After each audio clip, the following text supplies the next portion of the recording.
Si l'histoire et la mémoire se réfèrent toutes les deux au passé, elles se situent dans un registre différent.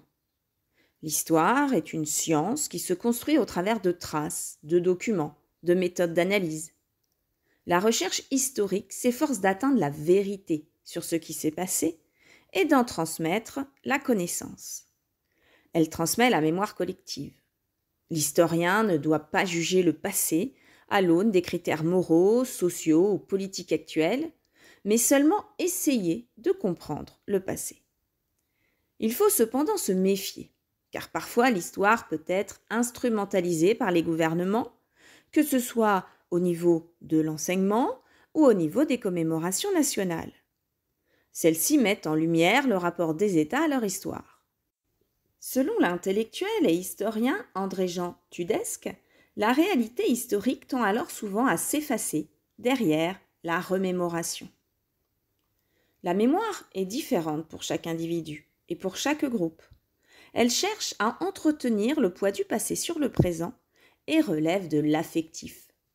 Face aux atrocités commises, le concept de devoir de mémoire est apparu. Le devoir de mémoire est l'obligation morale de se souvenir d'un événement tragique.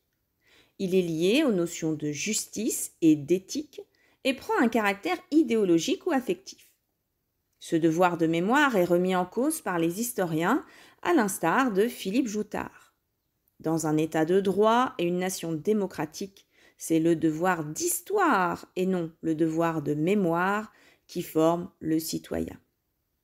Ou encore, l'historien Henri Rousseau qui affirme que la morale, ou plutôt le moralisme, ne fait pas bon ménage avec la vérité historique.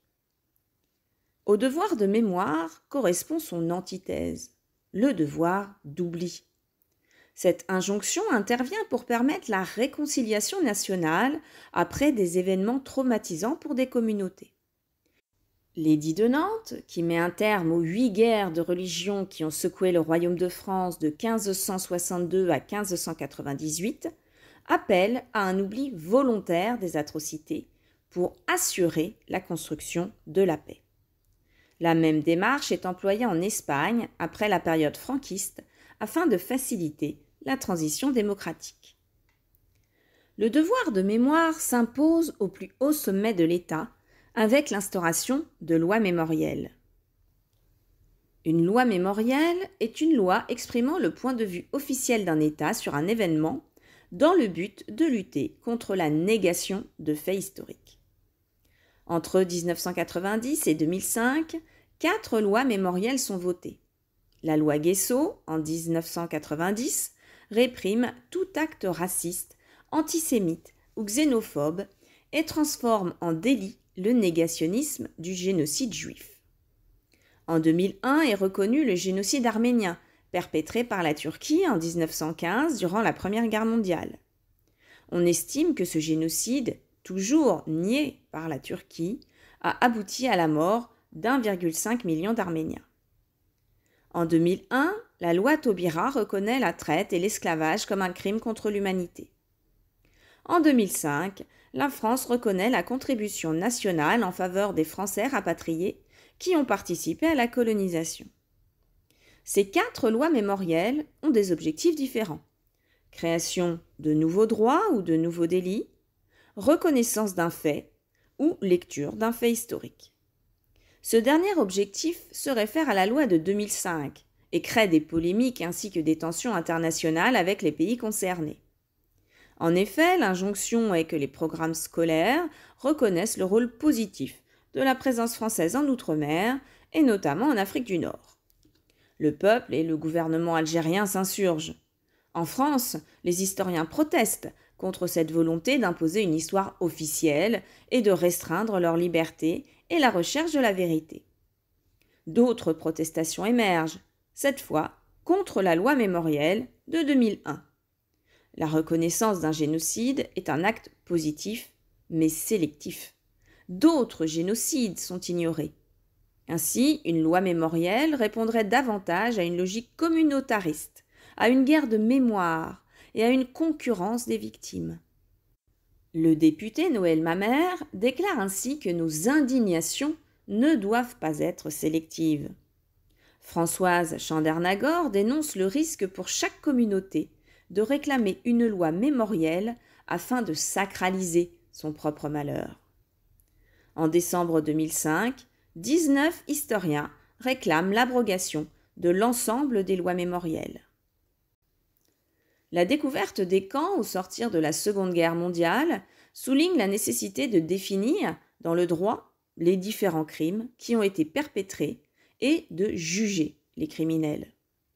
Si différents tribunaux nationaux, exceptionnels ou internationaux sont mis en place dès 1945, la multiplication des conflits et des exactions à l'échelle mondiale dans la seconde moitié du XXe siècle et en ce début du XXIe siècle pousse à la création d'une justice internationale. En 2012, la Cour pénale internationale est créée. Elle est compétente pour juger les génocides, les crimes de guerre, les crimes contre l'humanité et les crimes d'agression. Pour cette instance internationale, la justice est une condition essentielle à une paix durable et à la construction d'un avenir dépourvu de violence. 106 États ont signé le statut de Rome, qui fixe les règles de fonctionnement de cette institution internationale. La juridiction de la CPI ne s'exerce que sur le territoire d'un État ayant ratifié le statut de Rome, quelle que soit la nationalité de l'auteur présumé. La juridiction de la CPI peut cependant s'étendre à d'autres États si la Cour est saisie par le Conseil de sécurité de l'ONU. Dans le cadre de la guerre en Ukraine, la CPI a émis un mandat d'arrêt contre Vladimir Poutine le 17 mars 2023. Si Vladimir Poutine pénètre dans un pays ayant ratifié le statut de Rome, celui-ci est tenu de l'arrêter et de le remettre à la CPI.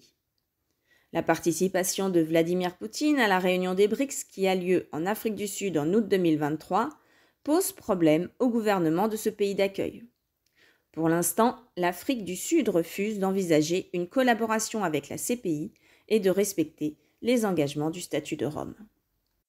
Pouvoir juger, c'est aussi définir précisément les crimes. Les crimes de guerre sont des infractions graves aux conventions de Genève signées en 1949. Il s'agit de traités internationaux fondamentaux dans le domaine du droit international humanitaire.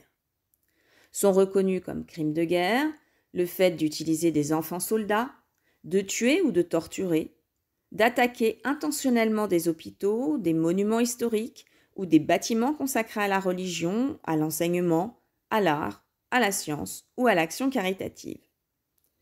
Le crime d'agression désigne l'emploi par un État de la force armée contre la souveraineté, l'intégrité ou l'indépendance d'un autre État. L'invasion russe de l'Ukraine rentre dans ce cadre. Le combat du juriste polonais d'origine juive, Raphaël Lemkin, permet l'adoption du crime de génocide. En 1946, le génocide est pour la première fois reconnu comme un crime de droit international par l'Assemblée générale des Nations unies. Le génocide est un crime proscrit par le droit international. Le génocide désigne l'extermination physique intentionnelle, systématique et programmée d'un groupe national, ethnique, racial ou religieux. Le crime contre l'humanité désigne les actes commis dans le cadre d'une attaque généralisée ou systématique lancée contre toute population civile. La liste des crimes contre l'humanité est extensive et comprend entre autres le meurtre, la réduction en esclavage, la déportation, la torture, le viol, la persécution. Le crime contre l'humanité est imprescriptible. Le génocide est considéré comme un crime contre l'humanité. Si de nombreux génocides ont eu lieu à travers l'histoire, plus ou moins récente, seuls 4 sont reconnus par l'ONU. Le génocide des Arméniens, le génocide perpétré par les nazis contre les Juifs et les Tsiganes, le génocide des Tutsis au Rwanda et le massacre de milliers de musulmans de Bosnie en 1995 à Srebrenica. D'autres cas font débat au sein de la communauté des historiens, à l'instar de la famine provoquée par Staline en Ukraine, les massacres commis par les Khmers rouges au Cambodge ou la situation au Darfour. De nombreuses violences sont dénoncées comme étant des crimes contre l'humanité. En février 2017, le président français Emmanuel Macron affirme lors d'un voyage en Algérie que la colonisation est un crime contre l'humanité. En février 2023, les États-Unis accusent les Russes de crimes contre l'humanité en Ukraine, et ce, de manière incontestable. L'État islamique est accusé en avril 2023 de crimes contre l'humanité à grande échelle par une commission d'enquête de l'ONU. Rendre la justice dans des pays qui ont été en proie à des conflits, c'est permettre le passage d'un état de guerre à un état pacifié.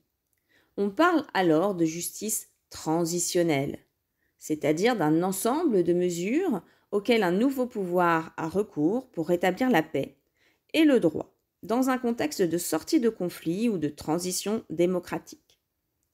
Si les crimes commis sont jugés dans un délai raisonnable, le rôle de l'historien est inexistant.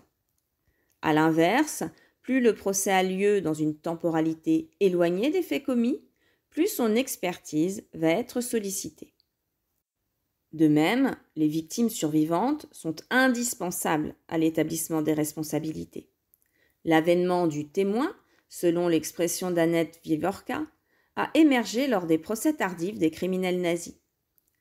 Le procureur, Gideon Hausner, qui convoque à la barre plus d'une centaine de victimes lors du procès d'Adolf Eichmann en 1987, affirme ainsi: « Ainsi, espérais-je donner aux fantômes du passé une dimension de plus, celle du réel. » Pour l'historienne Annette Vivorka, ce mouvement intronise le témoin comme porteur d'histoire et de mémoire.